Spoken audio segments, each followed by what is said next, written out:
Всем здорово. Вот долгожданный видос о машинах банд из GTA San Andreas. Аналогичное видео по трешке и Вайсе можно найти у меня на канале. Недавно мне запретили закреплять комменты, оставлять ссылки в описании, расставлять эпизоды под видео. Однако сейчас, спустя 4 месяца, как я подтвердил номер, наконец-то ограничения были сняты. Да еще я в страну вернулся, так что продолжаю снимать видосы. В Vice City я уделил большое внимание лодкам и вертолетам, но в San Andreas преступные группировки особо не используют какие-то необычные лодки и вертолеты. А если используют, то все одинаковые. Сегодня я рассмотрю каждую банду из всех 3 городов: Лос-Сантоса, Фиера и Лас-Вентураса. Скажу, авто какой банды и, собственно, какое авто наилучшее, какое наихудшее. Также будет составлен небольшой тир-лист. И да, GTA San Andreas первая игра, где у банды может быть не только один автомобиль, а несколько. И кстати, хочу порекомендовать мой ТГК, где будут все новости про мою деятельность на ютубе, различные прикольчики и сборки игр. Информацию для видео собрал с вики и из официальных файлов из игры, то есть где прописаны все настройки автомобилей, хендлинг, короче. Ладно, не буду я тянуть. Начнем с первого и самого родного города для CJ, Лос-Сантоса. Всего город поделен между 4 бандами: Гроув, Баласами, Фагасами и Лос Вариос Ацтеками. Начнем с последних. Ацтеки — это латиноамериканцы, любящие попрыгать на лоурайдерах. Первая — Ремингтон. Ремингтон напоминает Линкольн Континентал 1978 года. Имеет задний привод, низкую посадку, достаточно мощный двигатель. Ремингтон имеет хорошую скорость, но чувствительным поворотом. Очень низкий дорожный просвет, для езды в городе нормально, но не бездорожье. Он, кстати, появляется в миссии Caesar Real Panda, когда CJ состязуется в танцах на этих самых лоурайдерах. Ну, как и другие лоурайдеры, в принципе. Масса 1800 кг, задний привод, 5-ступенчатая коробка передач и максимальная скорость 160 км в час. Это число запомните, оно будет встречаться очень часто сегодня. Вторая — Бродвей. Основным прототипом Бродвей является первый концепт-кар в мире Buick 1938 года. Бродвей — единственный автомобиль, на котором можно выполнять миссии сутенером. В нем мы катаемся, кстати, в миссиях Джизи. Бродвей является лоурайдером, и поэтому его можно использовать в соревнованиях лоурайдеров около станции Unity. По своим характеристикам Бродвей является хорошим автомобилем и отлично показывает себя на дороге. Имеет хорошую максимальную скорость, хорошо тормозит, ходит в повороты, однако из-за слабого ускорения он достаточно долго разгоняется до максимальной скорости. Автомобиль можно легко опрокинуть, если включить гидравлику, ну и как и все лоурайдеры в принципе. Управляется и разгоняется хуже Ремингтона, что может сыграть какую-то роль в погоне или в перестрелке. Масса 1700 кг, задний привод, 4-ступенчатая коробка передач и максималка 160 км в час, такая же. Третье — Глендейл. Винтажный 4-дверный седан. Влезает 4 человека, как нетрудно догадаться. Выполнен в стиле седанов 50-х-60-х годов. Глендейл выглядит как продукт скрещивания Buick Special 1955 года и Dodge Polara 1961 года. Параметры Глендейл средние. Он имеет среднюю максимальную скорость, ускорение и управляемость. Также он с трудом заезжает на возвышенность из-за своего веса. Короче, такое себе камень, одним словом. Максимальная скорость при этом, как у своих братьев, 160 км в час. Четвертое — Гермес. Автомобиль конца 40-х, начала 50-х годов. Двухдверное купе, основано на Mercury Ace, с некоторыми элементами Хадсон Хорнета. Да, спасибо за поправки под видосом про автобанд из GTA Vice City. Имеет очень скудные характеристики, не слишком впечатляющее ускорение, среднюю предельную скорость и неважную маневренность из-за больших размеров корпуса и маленьких колес. Оснащен передним приводом, типичный для американских автомобилей 40-х, 50-х годов. Короче, такое себе ведро прямо. Хотя тоже имеет максимальную скорость 160 км в час. Но очень-очень медленно разгоняется. Еще хуже, чем все те авто, про которые я уже рассказал. Мусор, короче. Пятое — Саванна. Любимая машина лидера ацтеков из Real Panda. Как и в Глендейл, можно в него запихнуть целых 4 бандюгана. Машина является кабриолетом, из-за чего можно легко из гана снять какого-нибудь пассажира или водилу. Однако в основном на этой тачке колесят только бандиты из Грув. На Саванне преимущественно со стороны Ацтек лишь сам Caesar. Саванна основана на Chevrolet Impala 1964 года выпуска. Главное достоинство этого автомобиля — его скорость, неплохое ускорение. Однако прохождение поворотов крайне плохое из-за того, что вес распределен не поровну. Задняя часть заметно больше нагружена.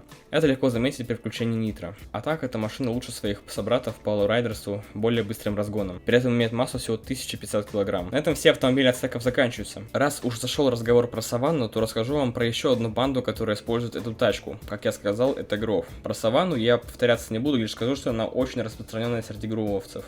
Зато я расскажу про 2 другие, уже уникальные автомобили. Про Greenwood и Вуду. Да-да, те самые тачки, появившиеся после Vice City.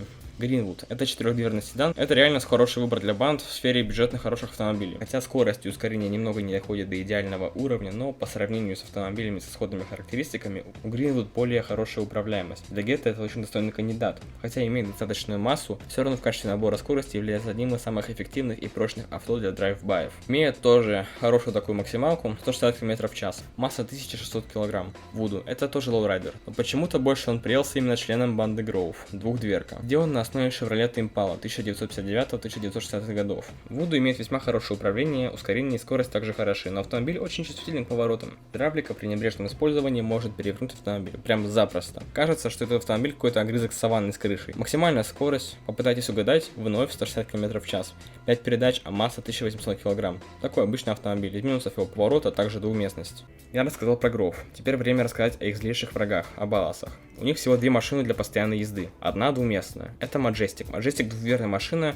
Технические характеристики автомобиля являются средними. Majestic считает себе среднюю максимальную скорость, ускорение и торможение, однако обладая задним приводом, он относительно устойчив в поворотах и имеет вполне удовлетворительную скорость. Но видно, что прям авто низшего класса, самая дешмань. Кстати, заметно легче, чем свои предшественники, всего лишь 1400 кг. И на 5 км в час максимальная скорость его больше, чем у остальных машин, то есть 165. В то же время, как и Buick, в принципе, нормально. Неплохой варик все-таки из-за максималки. Второе авто, четырехместное в этот раз, Tacoma. Tacoma является машиной лоурайдеров, поэтому на улицах появляются застроенной гидравликой. Машина как Greenwood, вот абсолютно почти такая же. Масса 1800 кг, максимальная скорость такая же, как у Greenwood, но на 200 кг тяжелее. И раз уж мы говорим про Лос-Сантос, то следует рассказать об авто последней банды, Вагасы. Они, как и Grove, используют три машины. Первая из них Гермес, про нее я уже рассказал, так что повторяться не буду. Машина говно, версия кубинцев из Вайсы гораздо лучше, ну и понятно, она же модернизирована. Вторая машина это двухдверная заднеприводная купе-кабриолет. Это Торнадо. Максимальная скорость тоже 160 км в час. Очередной скучный лоурайдер, ничем не примечательный, такой же, как и все другие. Знаете, как будто бы один завод в GTA San Andreas существует и клепает машины Саванна, Ремингтон, Бродвей, Глендейл, обычная тачка конвейерная. Лучше ее не назвать, худшей тоже не назвать. Среднячок. Третья, последняя у Вагасов это Океаник или Оушианик. Четырехдверный седан, появившийся впервые еще в Vice City, у отеля в самом начале игры. Выглядит как автомобиль, разработанный в конце 50-х и в начале 60-х годов. Внешне напоминает Dodge Dart 1961 года. Океаник имеет неплохие скорости и управляемость, но склонен к заносам при прохождении резких поворотов на большой скорости. Он также может выдержать много столкновений до взрыва, так как достаточно прочный относительно своих конвейерных бюджетных аналогов. Однако очень-очень тяжелый. Почти 2 тонны его масса, при этом такая же скорость 160 км в час. Нечего особо уже говорить, так как, повторяюсь, такая же машина, что и другие с очень схожими характеристиками. Вот закончились банды из Лос-Сантоса. Переходим в следующий по хронологическому порядку город, Сан-Фьерро. Тут уже ребята побогаче и серьезные в плане автомобилей, однако все равно есть бичи. Сан-Фьерро Рифа использует обычно 3 машины для передвижения: Сталлион, Сабре, Блейд. Сталлион, двухместный маслукар, появляется в Сан-Андреасе благодаря жителям Либерти, переехавшим сюда. Сталлион основан на Chevy Nova 68-74 годов, оснащен слабым V8, рассчитанным на небольшие обороты. Управляется так же, как Sabre или Clover. Масса автомобиля 1600 кг, хорошо проходит повороты, но при этом скорость у него такая же, как и у лоурайдеров. Посредственный автомобиль, среднячок. Sabre. Такой же двухместный маслкар. Ускорение и скорость очень впечатляющие благодаря двигателю. Управляемость Sabre, пожалуй, одна из лучших GTA San Andreas, а тормоза отличные. Крутящий момент также очень хорош. Однако, поскольку это неприводный маслкар, трансмиссия этого автомобиля перегружена, что иногда приводит к пробуксовке, а также к общему снижению производительности в сырую погоду. Его рама прочна и может выдерживать значительное количество повреждений, но высокая мощность и тяжелая конструкция приводит к тому, что автомобиль не выдерживает очень многих столкновений из-за высокой скорости. Масса 1700 кг. Blade. Рифа тоже очень любит американские авто. Blade – двухдверный маслкар, лоурайдер с открытым верхом. Blade имеет хорошую максимальную скорость, неплохую управляемость и очень мягкие тормоза, что делает его хорошим транспортным средством для своего класса. Единственным недостатком являются частые повороты, относительно небольшая масса, 1,5 тонны. Однако, опять же, все в остальном такое же, как и у других подобных авто. Скорость 160 км в час, основана на старых поколениях Chevrolet Impala. Следующая мафия Сан-Фьерро – Триады. У этой банды одни из самых лучших машин. Также ездят на 3 авто – Stratum, Султан и Элегия. Stratum – шустрый спортивный универсал, 4-дверка. Основан на 5-м поколении Honda Accord 1994-97 годов. Машина достаточно большая, но при этом масса всего 1800 кг. Ускорение и скорость на удивление впечатляющие, учитывая размеры Stratum. Трансмиссия переднемоторная, заднеприводная, однако кузов у него слабый, что делает автомобиль восприимчивым к сильным повреждениям от ударов на высокой скорости и сильного огня. Имеет максимальную скорость 200 км в час. Просторный багажник, куда можно складывать разное оружие. Однозначно претендент на лучшее авто среди сегодняшних. Элегия. Спортивный седан, двухдверка. Прототипом, конечно же, является Nissan Skyline GTR 32 или GTR 33, но она отличается от своего реального прототипа задним приводом. Элегия превосходит другие автомобили по скорости, но управление оставляет желать лучшего. Машину постоянно заносит, хорошо подходит для дрифтинга. Звук двигателя напоминает звук V6 Twin Turbo, объем 3,8 литра. Максимальная скорость 200 км в час, но при этом имеет массу всего 1,5 тонны. Конечно, один из фаворитов на лучшее авто. Султан. Спортивный четырехдверный седан, полный привод. Султан создан на базе Subaru Impreza VRX 1990-х годов выпуска и Mitsubishi Lancer EVO 1. Легенды ралли сплотились, получился, наверное, лучший автомобиль в игре. Султан оснащен небольшим, но мощным двигателем с турбонаддувом и полноприводной трансмиссией. Его характеристики относительно высоки по сравнению со всеми спортивными купе и суперкарами, в то время как надежная система полного привода делает его особенно управляемым. Он менее подвержен заносу, чем заднеприводные автомобили, что делает его хорошим автомобилем поездок по пересеченной местности. Султан самый быстрый четырехдверный автомобиль в игре. Это уже о многом говорит, а с нитром ускоряется вообще как черт. При этом он легче и Элегии, и Стратума. Имеет массу всего лишь 1400 кг, но максималка такая же, 200 км в час. Danang Boys. У них такой же разнообразный автопарк, как у ацтеков, но в основном один мусор. Greenwood. Повторяться не буду, уже говорил про него. Buchanan. Двухдверное купе Muscle Car и Lowrider. Основан на Монте-Карло 1972 года. Управление весьма среднее, максималка такая же, как и многих сегодняшних авто, 160 км в час, при этом обладает массой 1700 кг. Все, больше ничего не скажу, так в основном это то же самое, что и другие автомобили Lowrider. Тампа, такой же двухместный Muscle Car. Короче, все то же, что и у обычных Lowrider'ов или Muscle Car'ов в таком ценовом бюджете. Максимальная скорость такая же, 160 км в час. Банана. GTA San Andreas имеет сглаженный вид, напоминает Dodge Shadow или Plymouth Sundance, или старенький Ford Escort 1990 года. Вообще машина очень маленькая, двуместная, с невместительным багажником. Передний дешманский привод ужасно медленно разгоняется, так себе управляется, да и сама по себе она пипец медленная, хотя имеет такую же максималку 160.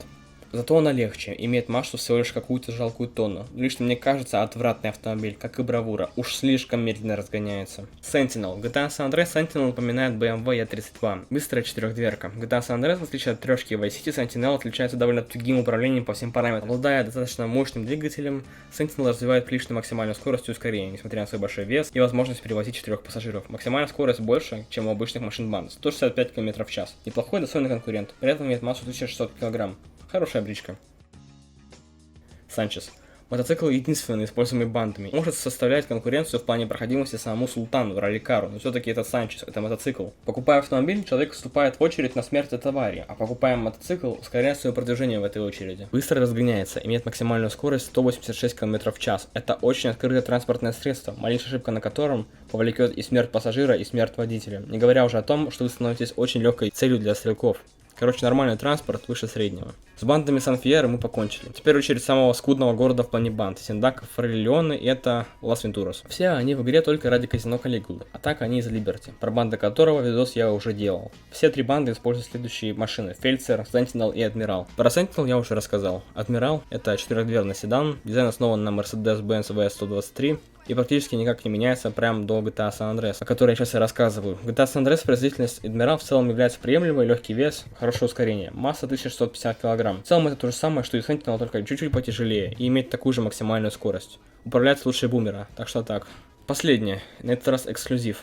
Фельдсер. Двухдверный спорткар с откидным верхом. Фельдсер основан на реальном Mercedes-Benz R107. У автомобиля хорошая максимальная скорость, но довольно медленное ускорение. Управляемость неудовлетворительная, мягко говоря. Имеет такую же максимальную скорость, что и Stratum, Элегия и Султан, 200 км в час. Однако в большинстве своем Фельдсер — это кабриолет, что делает водителей и пассажиров легкой целью. Имеет массу 1600 кг. Такой вполне достойный автомобиль, но проигрывает тоже Элегии за свои открытые и за своей массы, на 100 кг больше. Так, в общем-то и все. Вот все тачки из банд GTA San Andreas. Давайте определимся для начала с худшей машины. И, конечно, это Гермес. Тяжелый, неповоротливый, очень медленно набирающий скорость переднеприводный автомобиль, еще и двухместный.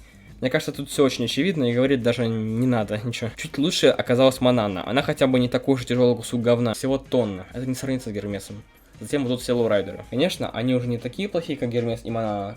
Они в среднем тире, так сказать, а чем больше вместительность, то есть больше солдат, тем лучше тачка. Так четырехдверная имеет за собой преимущество над другими. Также в середине будет Greenwood, Тахома и прочие тачки. Чуть лучше будут Адмирал и Sentinel из-за чуть лучшей скорости, с ними Majestic. Из лучших выбор будет потруднее, на выбор 5 кандидатов: Санчес, Фельдсер, Элегия, Стратум, Султан. Санчес. Мотоцикл сразу впадает, слишком открытый, да и к тому же нужен опыт вождения мотоциклом. Очень опасный транспорт. Фельдсер очень хороший претендент, может посоперничать с Элегией, но тоже слишком открыт, так что тоже небезопасен и отпадает. Осталось 3 кандидата: Элегия, Стратум, Султан. Элегия — заднеприводный двухместный спорткар. Его жестко заносит, но при этом он такой же быстрый, как Султан. Также достаточно крепко и закрыто, в отличие от Фельдсера, так что получает 3-е место. Стратум тоже задний привод, но при этом эта машина лишь чуть-чуть уступает Скайлайну и Султану по разгону и удержанию максималки. 4 двери, возможность перевозить оружие в багажнике большими пачками. Так еще 4 бойца в тачку можно понапихать. Короче, топ-2. И первое место, очевидно заслуженное, Султан. Самый быстрый четырехдверный раллийный спорткар. Полный привод, отличное управление, разгон, тормоза, максималка. Проходимость просто мое почтение. Отличная аэродинамика. Просто лучше быть машиной и не может. Ну, японцы, что сказать. Как-то так. Конечно, это все может показаться лютой субъективщиной, поэтому жду экспертов со своим мнением в комментариях. Будет интересно почитать. Всем спасибо за просмотр. До скорого.